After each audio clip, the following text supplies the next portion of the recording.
Motion by hinge rod. Hinge rod के motion की बात कर रहे हैं, ध्यान से सुनिएगा। आपने वर्टिकल सर्कुलर मोशन की बात कर रहे हैं। लेट अस सपोज एक रॉड है that is hinge at this point. ये एक आपकी रॉड है, ये रॉड आपकी रॉड है। इसके मोशन की आप एनालिसिस कर रहे हैं, that is the vertical circular motion.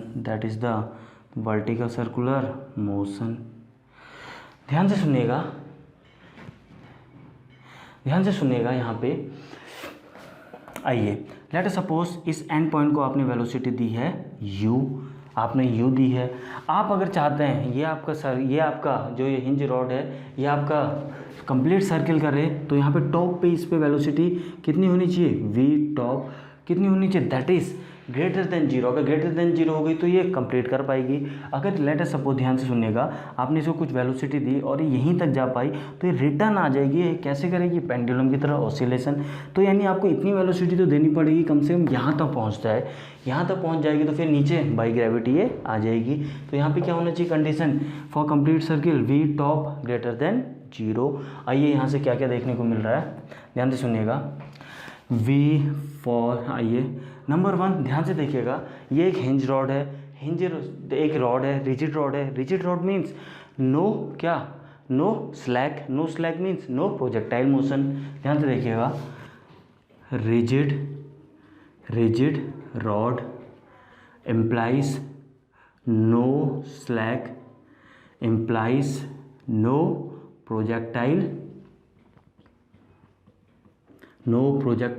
Motion. बात समझ में आ रही है, कोई भी प्रोजेक्टाइल मोशन नहीं होगा। प्रोजेक्टाइल के केस की तो बात ही चली गई है। आइए ध्यान से देखिएगा, दूसरा फॉर कंप्लीट, यहाँ पे देखिए, यहाँ पे लिख रहा हूँ, okay, for complete circle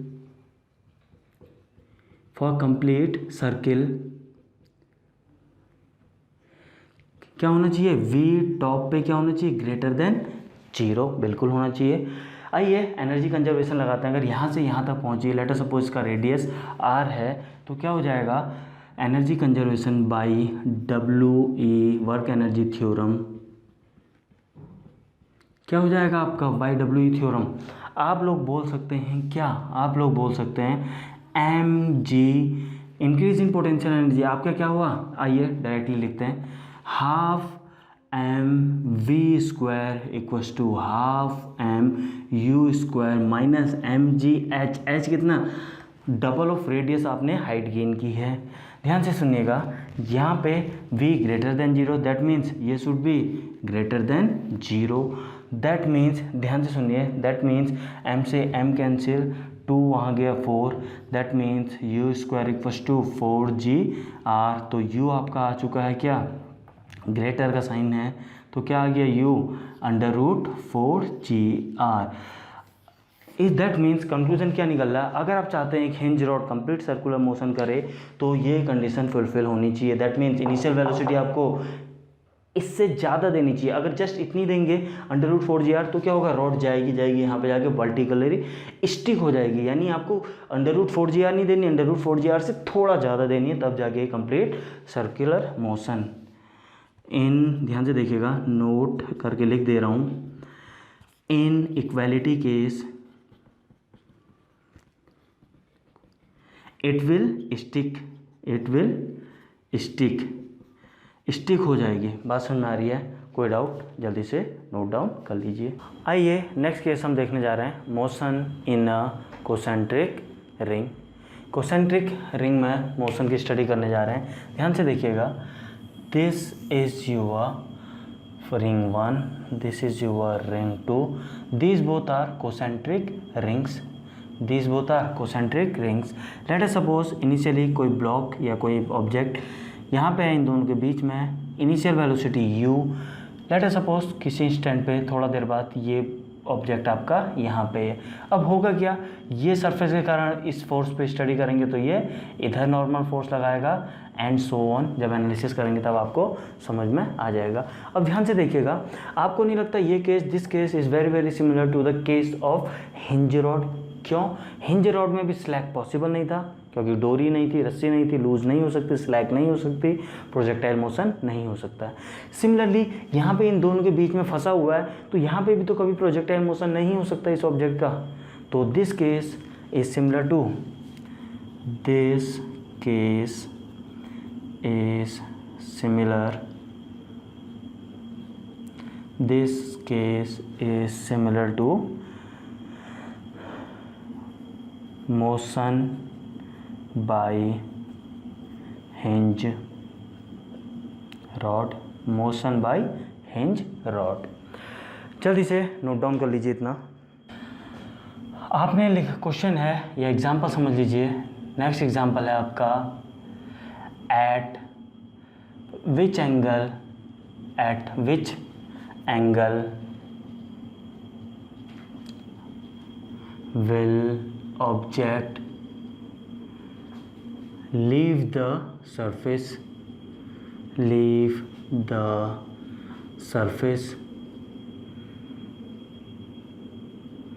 surface को लीव किस एंगल पे करेगा।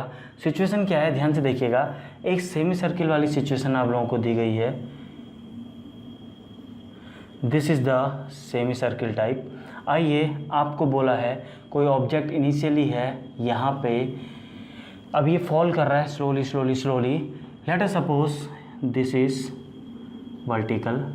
लेट अस सपोज जब ये यहाँ पे आया, जब ये ऑब्जेक्ट आपका यहाँ पे आया तो मान लीजिए यहाँ पे आके इसने क्या कर दिया, अपना पाथ छोड़ दिया, यानी इस सरफेस सेमी सर्किल को छोड़ दिया। ये सरफेस को अभी कैसे मूव करने लगा, इसका सेंटर ऑफ मास ये है, ये मूव करने लगा कुछ प्रोजेक्टाइल मोशन की तरह, यानी इसने इस सरफेस को छोड़ दिया, अभी हवा में उड़ने लगा। बात समझ में आ रही है?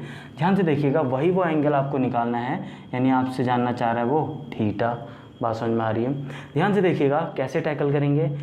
जब आप इसके एनालिसिस स्टार्ट करते हैं तो काफ़ी स्टूडेंट ये मिस्टेक करते हैं, वो नॉर्मल रिएक्शन अंदर दिखा देते हैं। अरे माय डियर फ्रेंड, आपको नॉर्मल रिएक्शन दिखानी है इस ऑब्जेक्ट की ऑन दिस सरफेस। ये ऑब्जेक्ट इस सरफेस पे रखा है तो normal reaction of this object on this surface इस डायरेक्शन में तो होगी। क्यों कंफ्यूज होते हैं? प्लस आपको पता है, प्लस इधर सेंट्रीफ्यूगल फोर्स mv²r, इधर आपको पता है क्या, इधर क्या है इस डायरेक्शन में, जल्दी से बता दीजिए, कुछ है क्या? इस डायरेक्शन में है mg, तो इस डायरेक्शन में क्या है mg का एक component mg cos theta. From free body diagram आप लोग क्या लिख सकते हैं, n plus mv²/r equals to mg cos theta. बात समझ में आ रही है? ध्यान से देखिएगा क्या बात चल रही है। अगर आप चाहते हैं ये ऑब्जेक्ट सरफेस को लीव करे, देन वहाँ पे नॉर्मल फोर्स कितना हो जाएगा, 0 हो जाएगा। तो सब्स्टिट्यूट कर दीजिए n इक्वस टू 0। अगर आप चाहते हैं क्या, ऑब्जेक्ट लीव द सरफेस, तो n 0 हुआ तो आपके पास mv² की वैल्यू आ गई mgr cos theta.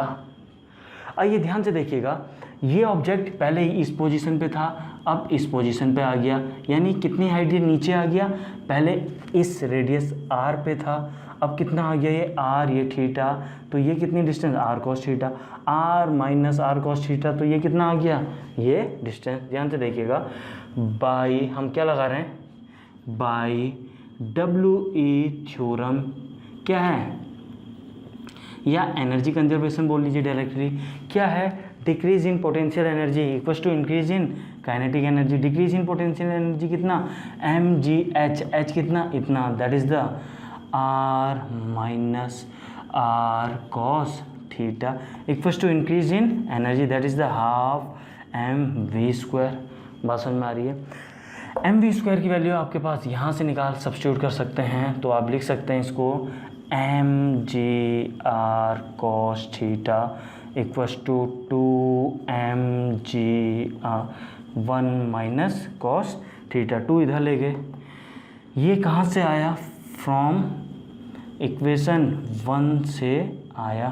From equation कहाँ से आया? दिस इज़ फ्रॉम इक्वेशन 1 से आया। ध्यान से देखिएगा, mgr से mgr हुआ कैंसिल, यहाँ बचा cos थीटा, यहाँ बचा, आइए क्या कर लिए, cos थीटा, यहाँ बचा 2 - 2 cos थीटा यानी 3 cos थीटा, 3 cos थीटा यानी cos थीटा आपका कितना आ चुका है, cos थीटा इक्वस टू 2/3 यानी थीटा कितना आ चुका है आपका, cos inverse 2/3। Therefore theta equals to cos inverse 2/3। Calculator में चेक कर लीजिएगा। इस प्रकार आपको आंसर मिल चुका है किस एंगल पे आपका ऑब्जेक्ट लीव कर जाएगा, क्या सरफेस को उनका कांटेक्ट छूट जाएगा। बात समझ में आ रही है? जल्दी से नोट कर लीजिए। ये नेक्स्ट एग्जांपल हम देखने जा रहे हैं। ध्यान से सुनिएगा, आपके पास है this is the ring 1 and this is the ring 2। बात समझ में आ रही है? This is the ring 1 and this is the ring 2। यहाँ पे आपका ऑब्जेक्ट, यहाँ पे आपका ऑब्जेक्ट है यहाँ पे, आपका ऑब्जेक्ट है यहाँ पे। अभी जब ये गिरेगा तो क्या होगा, आपसे क्वेश्चन क्या पूछा जा रहा है, ध्यान से सुनिएगा, आपसे क्वेश्चन क्या पूछा जा रहा है। आइए, find angle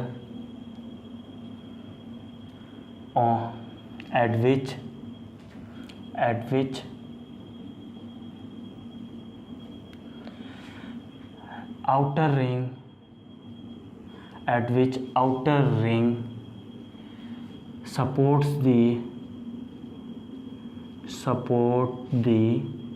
mass। Outer ring mass को सपोर्ट कर रहा हो। कैसे टैकल करोगे, आपको दिया क्या है, अभी आपको यहाँ पे, ये तो चलिए मान लेते हैं, late us suppose initially object यहाँ था, बाद में वो वहाँ पहुँचा है, किसी पोजीशन में पहुँच सकता है। इनिशियल वेलोसिटी मान लेते हैं u आपने दी, लेट अस सपोज √44 मीटर पर सेकेंड। गिवन है आपको, गिवन क्या, u इक्वस टू √44, बात समझ में आ रही है, मीटर पर सेकेंड। रेडियस आपको दिया हुआ है 1 मीटर, रेडियस आपको दिया हुआ है यहाँ से 1 मीटर। आपसे क्या पूछा जा रहा है, ध्यान से सुनिएगा, आपसे पूछा जा रहा है angle eight which outer ring supports the mass. इसका मतलब क्या है, ध्यान से समझने की कोशिश करिएगा। लेट सपोज वो एंगल है दिस एंगल। अब ध्यान से समझने की कोशिश करना, कहने का मतलब है जब ये मास आपका रोटेट कर रहा होगा तो किस समय आउटर सरफेस सपोर्ट कर रहा होगा, जब ये मास ठीक नीचे होगा। आपको नहीं लग रहा है अभी नीचे वाला सरफेस सपोर्ट कर रहा है, mg नीचे लगता है तो नीचे के कांटेक्ट में ऊपर का कांटेक्ट एक बार के लिए हट सकता है। और जब ये ऊपर है उस समय किस में बैठा हुआ है, इसमें। तो ये कब तक, कितने पोर्शन तक आपका इनर में सपोर्टेड है, कितने में आउटर से सपोर्टेड है। ध्यान से देखिएगा, लेट सपोज मैंने मान लिया वो एंगल है थीटा प्लस थीटा 2 थीटा, मैंने मान लिया इतने एंगल तक ये इनर में सपोर्टेड है, इतने तक ये इनर में सपोर्टेड है, और इससे बाहर ये आउटर से सपोर्टेड है। This is supported by outer 1। बात समझ में आ रही है? किससे सपोर्टेड है ये, आउटर 1 से।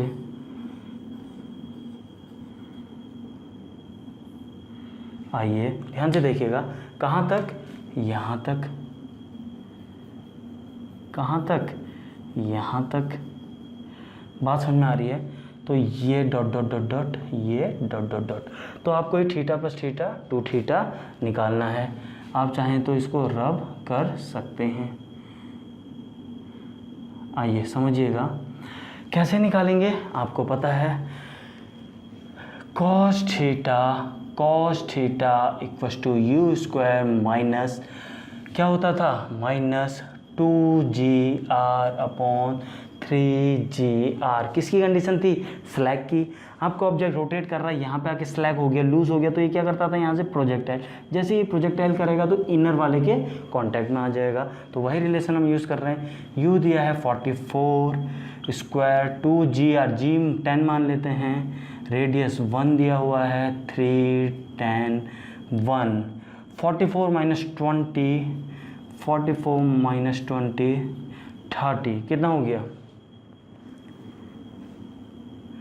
24/30, दैट मीन्स कितना हो गया? 4/5, दैट मीन्स थीटा कितना हो गया आपका? 37 डिग्री। यानी वो एंगल कितना था? वो एंगल था आपका 37 डिग्री। कितना था? 37 डिग्री। तो 37 डिग्री तक आपका किससे सपोर्टेड है? इनर में सपोर्टेड है, ये पोर्शन में सपोर्टेड है आपका ब्लॉक, और बाकी अदर देन दिस एंगल किससे सपोर्टेड है? आउटर रिंग से। बात समझ में आई? आपसे पूछा गया है, नेक्स्ट एग्जांपल है, find out angle, find out angle क्या? at which object will have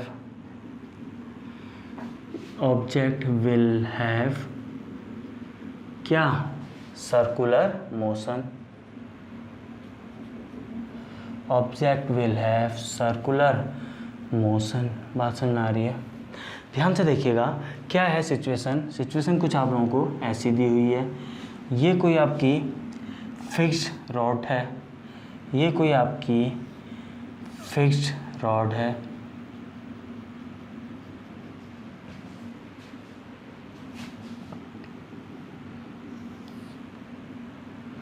ध्यान से देखिएगा। अब ये कोई पार्टिकल है, इसमें ये पार्टिकल है, अब ये फिक्स्ड है। ध्यान से देखिएगा, लेट अस सपोज ये एंगल थीटा, इसकी लंबाई आपको 5 मीटर दी हुई है। आपसे पूछ रहा थीटा। अभी देखिएगा जैसे ही ये इतनी बात समझ में आ रही होगी, जैसे ही आप इसको छोड़ोगे तो ये क्या करेगा? आगे को आएगा। जैसे ही आगे को आएगा तो क्या होगा? यहाँ पे ये क्या है? थ्रेड है। तो ये क्या है? ये थ्रेड यहाँ पे पॉइंट N से टकराएगी और क्या रिमेनिंग पोर्शन इसका एक सर्कुलर करने लगेगा। रिमेनिंग पोर्शन इसका क्या? एक सर्किल करने लगेगा। बात समझ में आ रही है? आइए ध्यान से समझिएगा, प्रॉपर सर्किल बना लेते हैं। This is the centre. तो क्या करेगा? एंड तो ये क्या हो जाएगा? एक सर्कुलर मोशन आपका करने लगेगा। बात समझ में आ रही है? सर्कुलर मोशन आपका करने लगेगा। आइए समझते हैं, ध्यान से देखिएगा।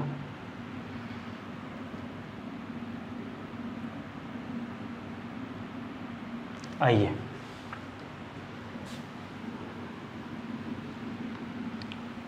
देखिए, क्वेश्चन कंप्लीट कर रहा हूँ। Find out angle eight which object will have circular motion about point N। ये थ्रेड जैसे ही इससे टकराएगी तो क्या होगी? थ्रेड इससे आगे जा नहीं सकती है, तो रिमेनिंग पोर्शन जो आगे को जाएगा वो सर्कुलर मोशन करेगा। आइए क्या हो रहा है? शुरू में ऑब्जेक्ट आपका यहाँ पे है, शुरू में देखिए ये ऑब्जेक्ट यहाँ पे है, ऑब्जेक्ट आपका यहाँ पे है। लेट अस सपोज हमने बोला क्या? आइए समझते हैं। ऑब्जेक्ट यहाँ पे है, इसके बाद ऑब्जेक्ट आपका क्या यहाँ पे आया, तो आपने ये है क्या? इनिशियल वेलोसिटी जितनी दे दी। यही मतलब हुआ। हमें नहीं पता कितनी दी, यू कर लेते हैं। कैसे टैकल करेंगे? ध्यान से देखिएगा। शुरू में यहाँ था ऑब्जेक्ट, अब यहाँ आया, तो चेंज इन पोटेंशियल एनर्जी जो हुई, चेंज इन पोटेंशियल एनर्जी, उसी के कारण तो इंक्रीज इन काइनेटिक एनर्जी होगा। तो हम क्या लिखने जा रहे हैं? बाई एनर्जी कंजर्वेशन,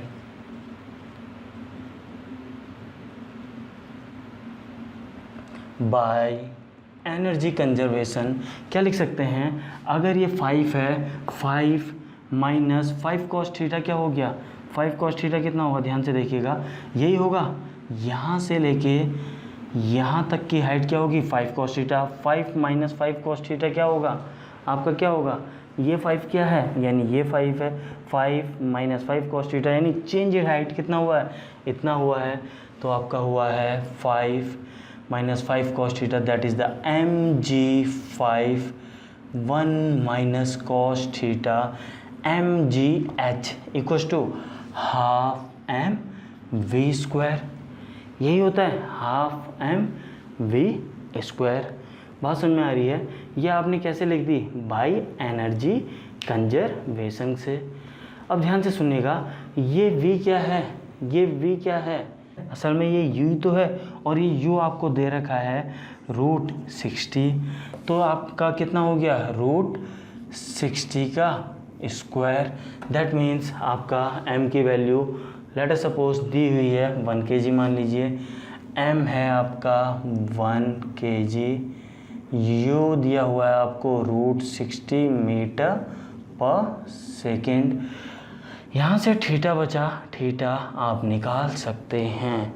बात समझ में आई। हमने क्या कॉन्सेप्ट लगाया, कुछ नहीं, हमने कहा यहाँ था अब यहाँ आया, यहाँ से यहाँ आने में हाइट में डिक्रीमेंट इतना हुआ, हाइट इतनी डिक्रीज़ हुई, यानी पोटेंशियल एनर्जी इतने अमाउंट से डिक्रीज़ हुई, उसके करस्पॉन्डिंग उतनी ही काइनेटिक एनर्जी बढ़ जाएगी। जितनी डिक्रीज इन पोटेंशियल एनर्जी उतनी इंक्रीज इन काइनेटिक एनर्जी। बात समझ में आ रही है। तो हमने वो काइनेटिक एनर्जी लिख दिया, थीटा अननोन था आपका निकल चुका है। जल्दी से नोट डाउन कर लीजिए, फिर आगे आइए समझते हैं। What is your power. Power is nothing but rate of change of work. क्या मतलब है, आइए समझते हैं। देखिए ध्यान से देखिएगा, लेट अस सपोज ये आपको यहाँ से लेके इस प्लेटफॉर्म से लेके यहाँ तक आपको कोई ऑब्जेक्ट लिफ्ट करना है। ध्यान से देखिएगा, अब इसको मैं दो तरीके से लिफ्ट कर सकता हूँ। एक दिस, यहाँ ध्यान से देखिएगा, slowly slowly slowly slowly slowly target accomplished, और दूसरे को मैंने फास्ट कर दिया। दोनों में डिफरेंस क्या देखा आपने, यहाँ पे क्या हुआ, आपने वर्क किया स्लोली स्लोली स्लोली, आपने वो हाइट अचीव कर ली। यहाँ पे आपने फास्ट, यानी rate of change of work mean per unit time कितना ज़्यादा आप वर्क कर पा रहे हैं। टाइम से मतलब है यहाँ 5 सेकंड में किया, लेट अस सपोज दोनों में 15 जूल वर्क किया आपने, इसमें भी 15, इसमें भी 15। अब ध्यान से देखिएगा, 15 यहाँ भी लगा, लेकिन ये 3 सेकंड में हुआ। 15 डिवाइडेड बाई 3 5, यानी 5 वाट पावर। और यहाँ पे देखिए, यहाँ पे भी 15 था और 1 सेकंड में कर दिया आपने वही काम 1 सेकंड में। दैट मीन्स 1 सेकंड में कर दिया, यानी पावर कितनी है 15/1, that is a 15 watt power. तो पावर क्या है, rate of change of work. मतलब क्या है, इसकी हमें ज़रूरत क्या पड़ी, ध्यान से सुनिएगा। आपके पंप्स होते हैं, आप जब पानी चढ़ाते हैं नीचे मोटर से छत तक पानी चढ़वाते हैं। लाइक आइए एक स्टूडेंट का एग्जाम्पल लेते हैं। स्टूडेंट अक्सर लड़ाई करते रहा करते हैं स्कूलों में। लेट अस सपोज आपकी किसी से लड़ाई हुई, लेट अस सपोज दोनों फाइट कर रहे हैं, उन दोनों के पास सेम लेवल ऑफ एनर्जी है, बट एक की पावर ज़्यादा है। क्या मतलब है, दोनों की पावर एनर्जी काफ़ी ज़्यादा है तो सुबह से शाम तक लड़ सकते हैं, बट एक की पावर ज़्यादा है, मीन्स उसने एक पंच मारा तो यानी काफ़ी ज़्यादा उसकी पावर ज़्यादा, पंच मारा तो वहीं पे वो गिर गया अदर पर्सन। तो दोनों की एनर्जी सेम होने के बावजूद भी जिसकी पावर ज़्यादा थी, game over with in seconds. बात समझ में आई। तो जब भी लड़ाई होती है वहाँ पर पावर मैटर करती है, भले ही दोनों के पास एनर्जी लेवल सेम हो। बात समझ में आ रही है। आइए समझते हैं इसे इन डिटेल। पावर इज क्या है, power rate of change of rate, that is the simple language में लिखे हैं work done per unit time, per unit time, work done per unit time. ध्यान से समझिएगा। आइए समझते हैं पावर। आइए पावर क्या, वर्क डन। अगर आपने टोटल वर्क डन ले लिया डिवाइडेड बाय टोटल टाइम ले लिया, तो आपका क्या निकल के आने वाला है, एवरेज पावर निकल के आने वाली है, जिसको आप कैसे लिखते हैं, डेल डब्ल्यू बाई डेल टी। बात समझ में आ रही है। This is the average power, the first formula of your power जो आपको। आइए नेक्स्ट देखिएगा ध्यान से। अगर आप P देखिएगा, ध्यान से देखिएगा, अगर आप लिमिट लगा दीजिए डेल टी टेंड्स टू 0, यानी ये टाइम अगर काफ़ी छोटा हो जाए, काफ़ी छोटा, late us suppose change in time है 1 सेकंड से लेकर 10 सेकंड, 10 माइनस 1 9 सेकंड का काम है। अगर आप del t tends to zero करते हैं मीन्स काफ़ी छोटा, यानी आप उस पर्टिकुलर इंस्टेंट की बात कर रहे हैं। ध्यान से देखिएगा, del t tends to zero किसमें, डेल डब्ल्यू बाई डेल टी, तो ये निकल के आ गया आपका क्या, डी डब्ल्यू बाई डी टी, छोटा time, del t tends to zero that means del t बना डी टी, छोटे टाइम में वो छोटा सा वर्क जितना है दैट इज पावर। अभी छोटे से टाइम में यानी उस इंस्टेंट की आप बात कर रहे हैं, that means this is the instantaneous power, यानी उस क्षण की पावर, उस तत्काल की पावर। बात समझ में आ रही है? तो उस समय अगर आपको इंस्टेंटेनियस पावर निकालनी हो तो आप क्या रिलेशन यूज़ करने जा रहे हैं, आप रिलेशन यूज़ करने जा रहे हैं डी डब्ल्यू बाई डी टी। बात समझ में आ रही है? आइए ध्यान से देखिएगा, थर्ड रिलेशन हम देखने जा रहे हैं। आप लोग जानते हैं पावर को आप और क्या लिखते हैं, पावर को आप लोग और क्या लिखते हैं, power equals to d by d t, किसका, वर्क का, ये लिखते हैं वर्क डन। आइए वर्क डन क्या होता है, आपको पता है एफ डॉट डी एस, यही होता है वेक्टर। आइए डी बाई इसको क्या लिख सकते हैं, एफ डॉट वी लिख सकते हैं या नहीं। कहने का मतलब है ये क्या, डी बाई डी टी यानी क्या, इंस्टेंटेनियस की बात कर रहे हैं, तो ये कौन सी पावर निकल ली, इंस्टेंटेनियस पावर निकल ली। तो जब भी आप कभी पावर निकालते हैं एफ डॉट वी वाले फॉर्मूले से, वो पावर कौन सी आती है, इंस्टेंटेनियस पावर, एवरेज नहीं आती है, इंस्टेंटेनियस, उस समय पे, उस तत्काल पे। बात समझ में आ रही है? तो instantaneous, this is also a relation of calculating instantaneous power. यहाँ पे लिख रहा हूँ P equals to f dot v gives instantaneous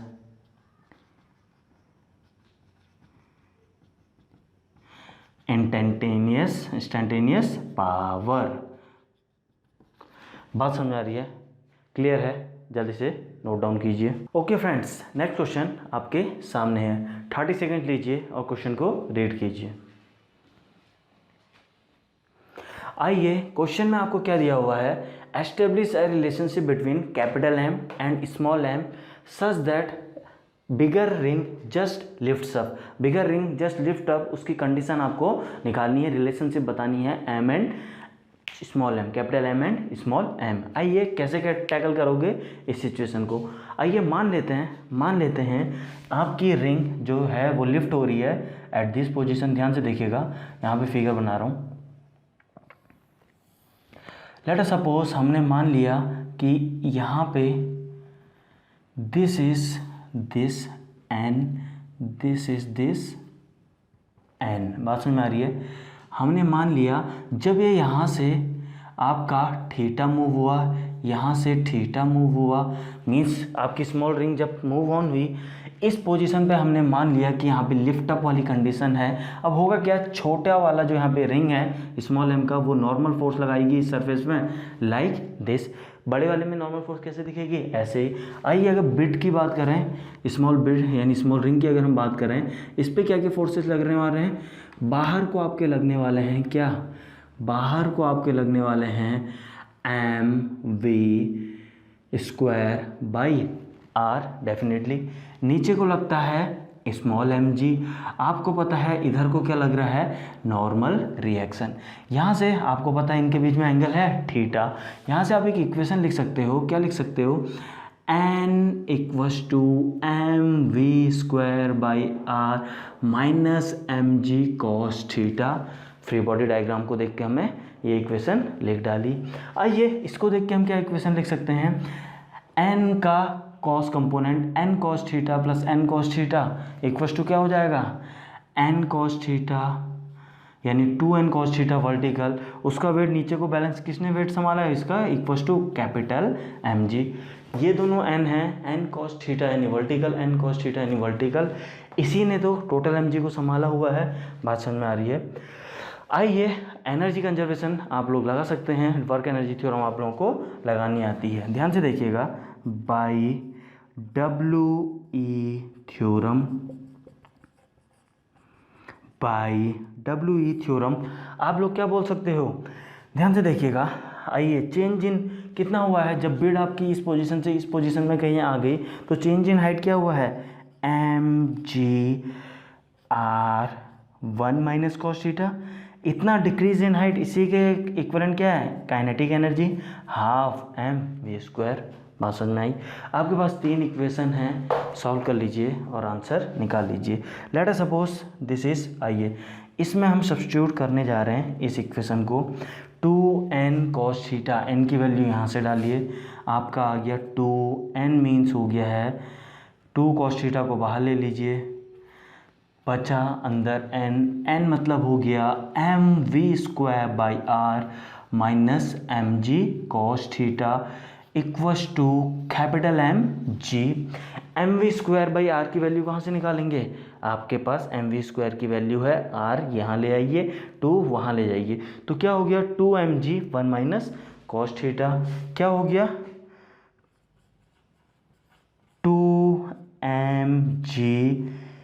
2mg 1 minus cos theta, 1 minus cos theta minus mg cos theta equals to capital mg। बात समझ में आ रही है आप लोगों को। आइए सॉल्व कर लीजिए further. This will be 2mg 2 2 जा 4, दिस विल बी 2 2 जा 4 mg cos थीटा, 2 2 जा 4 mg cos थीटा माइनस 2 2 जा 4 mg cos square theta minus mg cos theta, minus mg cos theta, एक ये वाला भी है, क्या है इससे बाहर भी 2 से मल्टीप्लाई है, तो ये क्या cos theta cos square theta हो गया, तो ये कितना हो गया 4 की जगह 6। बात समझ में आ रही है। एक वर्ष माइनस mg को इधर ले आइए, mg minus capital mg equals to 0। ध्यान से देखिए क्वाड्रेटिक इक्वेशन दिख रही cos स्क्वायर थीटा में, cos square theta cos theta, बात समझ में आ रही है। तो इसके आप रूट्स निकाल लीजिए। आइए रूट्स निकालते हैं। फॉर आइए बोर्ड पे करते हैं आगे। फॉर रियल रूट्स क्या होना चाहिए, आप लोगों को पता है क्या होना चाहिए आपका, under root b² minus 4ac greater than 0, under root b² minus 4ac greater than equals to 0, greater than equals to 0, greater than 0। That means ध्यान से देखिएगा b² इसमें क्या है, this is b², that means क्या हो चुका है आपका। आइए यहाँ पे सॉल्व कर रहे हैं फर्दर।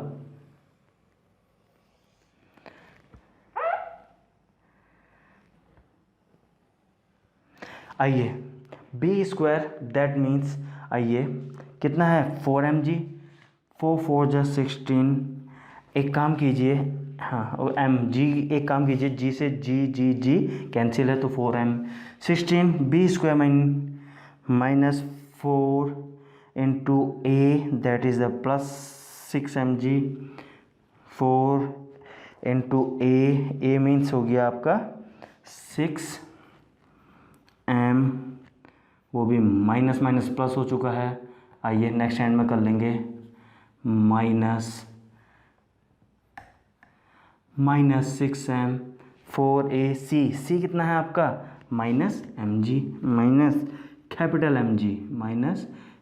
mg greater than 0। तो आपका यहाँ से क्या निकल के आ चुका है 16m² माइनस क्या हो जाएगा, माइनस माइनस प्लस माइनस ही रहेगा आपका, 6 4 जा 24 mg ग्रेटर देन 0। यहाँ से आप लोग m की वैल्यू निकाल सकते हैं। तो m की वैल्यू आप लोगों की कितनी आ चुकी है, यहाँ से m आपका आ चुकी, ये रिलेशनशिप आपकी आ चुकी है रियल में जो आपको चाहिए थी। कोई डाउट तो बोलिए। फर्दर आप इसे सॉल्व करेंगे तो एक m चला जाएगा, 16m minus 24 mg greater than 0। यहाँ से अगर आप इसको 4 से डिवाइड कर दें तो 4 4 जा 16, 4 6 जा 24, this is your required answer.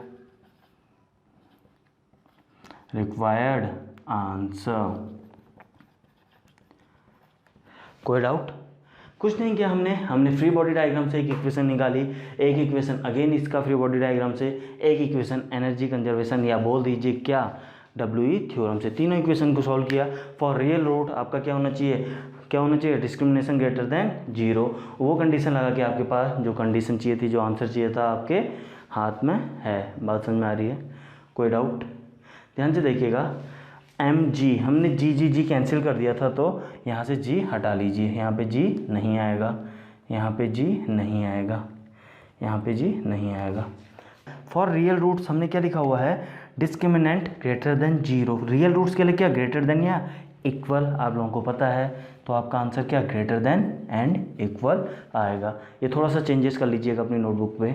Okay friends, next question आप लोगों के बोर्ड में है। 30 सेकेंड लीजिए और क्वेश्चन रीड कीजिए। देखिए यहाँ पे आप लोगों को एक्सेलरेशन बताना है इस छोटी सी बीट का जिसका मास है स्मॉल m, जब ये एंगल यहाँ से अल्फा बनाता है। ये एक रफ सरफेस दिया है, रफ सरफेस मतलब प्योर रोलिंग। ये रफ सरफेस है मतलब क्या हो रही है, प्योर रोलिंग हो रही है। प्योर रोलिंग मतलब v = r × ओमेगा कॉन्सेप्ट हम अप्लाई कर सकते हैं। ध्यान से सुनिएगा, यहाँ पे आइए हमें निकालना है एक्सेलरेशन, ये छोटी सी मास m का, छोटी सी बीट का।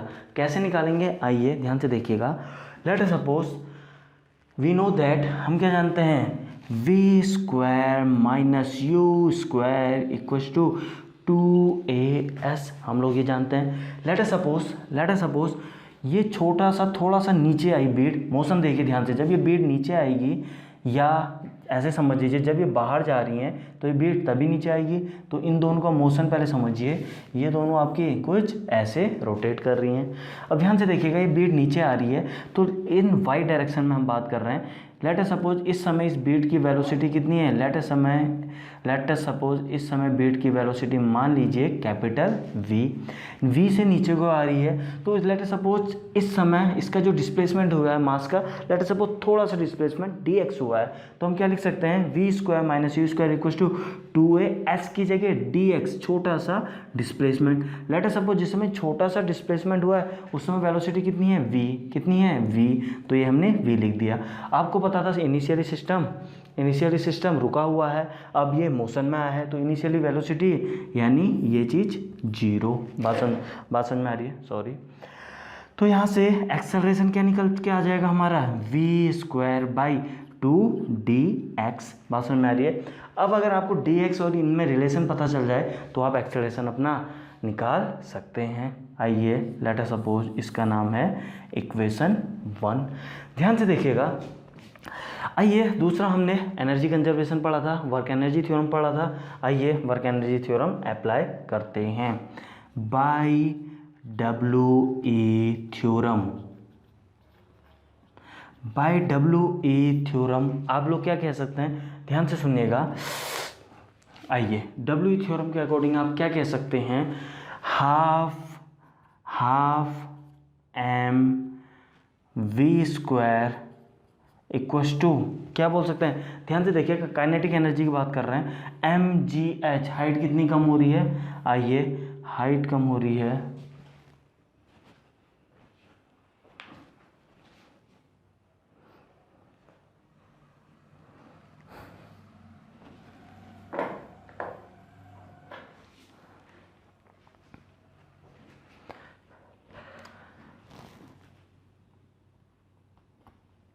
क्या लिख सकते हैं, बाय डब्ल्यू ई थ्योरम क्या लिख सकते हैं, चेंज इन हाइट यानी change in potential energy that is the mg/dx।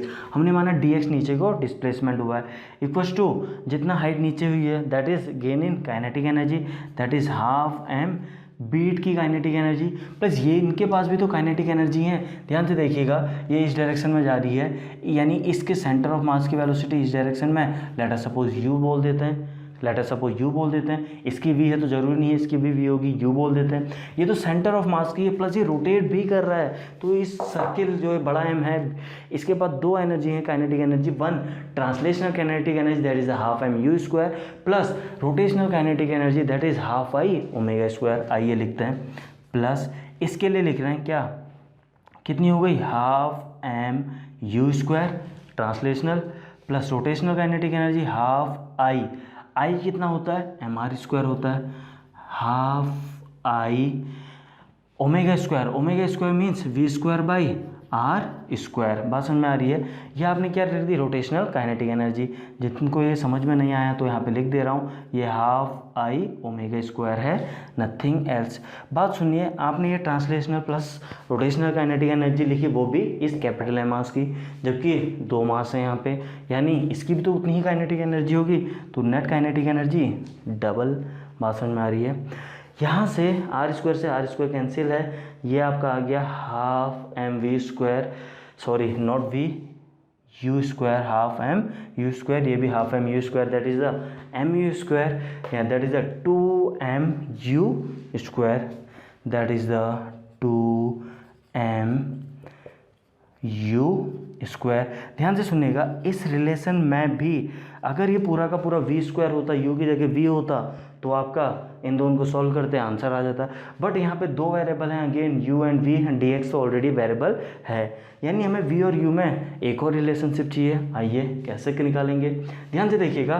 This is u, this is u, that means ये यू, ये भी यू है, तो यू का cos alpha, v sine alpha, एक ही बात है। U cos alpha, v sine alpha, same लिख सकते हैं, यहाँ पे लिख रहा हूँ also u cos alpha equals to v sine alpha. बात समझ में आ रही है। तो यहाँ से हम क्या निकाल सकते हैं, u को v में कन्वर्ट करेंगे, u equals to v tan alpha, u equals to v tan alpha, तो क्या हो गया, half M,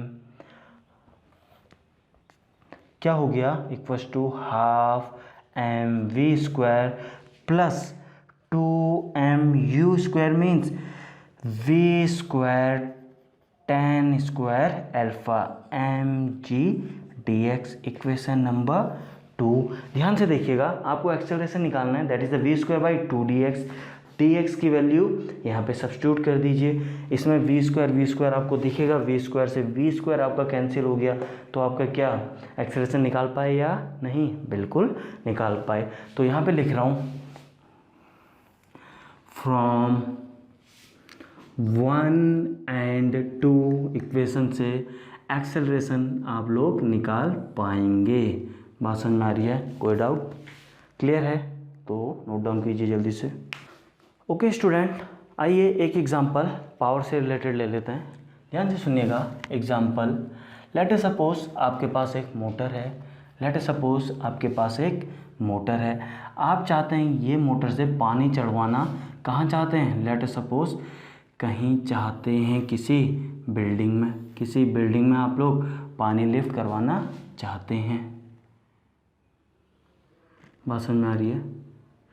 late us suppose यहाँ से आप लोगों ने क्या लगाया है, लेट अस सपोज आगे टैब लगा हुआ है, आगे आइए टैब लगा हुआ है।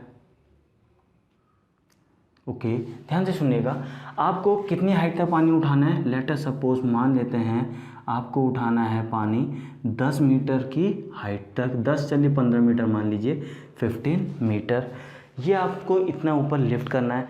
लेट अस सपोज आपको जो यहाँ से वाटर निकल के आ रहा है, लेट अस सपोज इसकी वेलोसिटी होनी चाहिए v वेलोसिटी।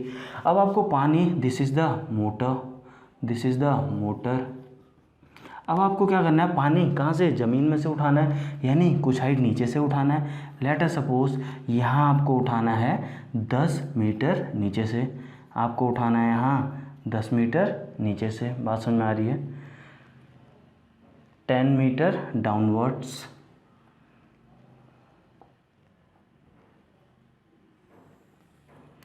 10 मीटर डाउनवर्ड्स, तो ये हाइट कितनी है आपकी 10 मीटर। ध्यान से सुनिएगा, तो नेट 10 मीटर नीचे से उठाना है पानी, 15 मीटर ऊपर उठा के छोड़ देना है, इतना काम पानी यहाँ से यहाँ तक ले जाना है, प्लस उसको काइनेटिक एनर्जी वी भी देनी है, कुछ वेलोसिटी से तो निकलना चाहिए। बात समझ में आ रही है।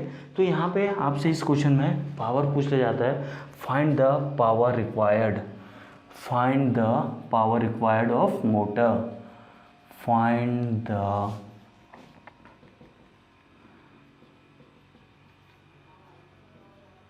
Power required by motor.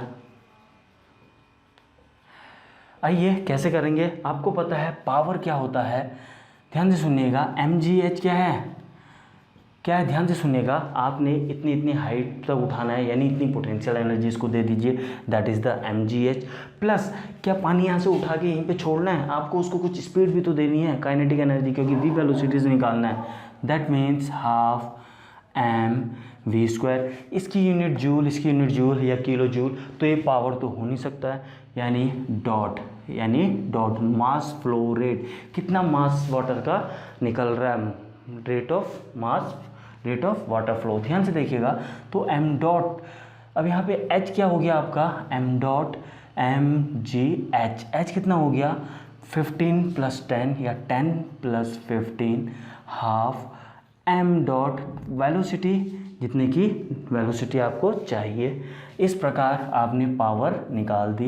But अब यहाँ पे एक प्रॉब्लम ये आ रही है, क्या अब ये m डॉट कैसे निकालेंगे, तो m डॉट कैसे निकालोगे, आप लोगों को पता है वाटर लेटर सपोज आ रहा है तो वाटर की डेंसिटी रो, एरिया इस पाइप का a है later suppose a, v is the velocity. बात समझ में आ रही है, क्या निकल के आ गया, मास फ्लो रेट।